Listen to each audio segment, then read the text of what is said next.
Well, there are many challenges with many of these new applications, including AI and machine learning and distributed storage. Primarily, they all have very high performance demands, and they need networks that are very low latency with zero loss.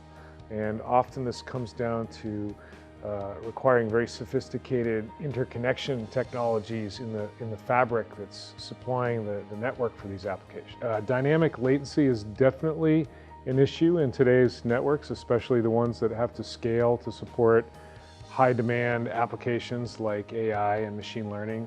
And the reason is, in the past, the focus has been on the static latency of forwarding devices, but in a large fabric that's interconnecting many servers and devices, you need to monitor dynamic latency, and you need to introduce congestion control technologies to meet these demands and requirements. Well, you need very low latency network connections to supply AI fabrics, because AI fabrics have to scale to many hundreds, if not thousands of servers.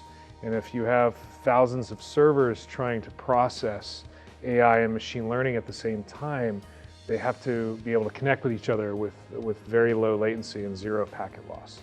Huawei has introduced AI Fabric, which is a very unique solution targeting some of these specific challenges we've discussed, such as AI and machine learning, distributed storage.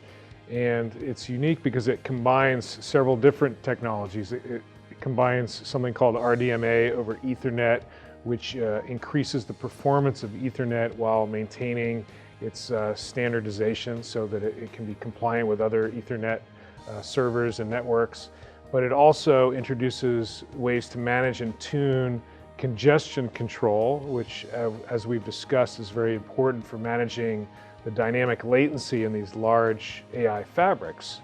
So it's a very integrated solution that addresses many of the key problems to creating low latency, zero loss networks that are required for applications such as AI, HPC, and distributed storage.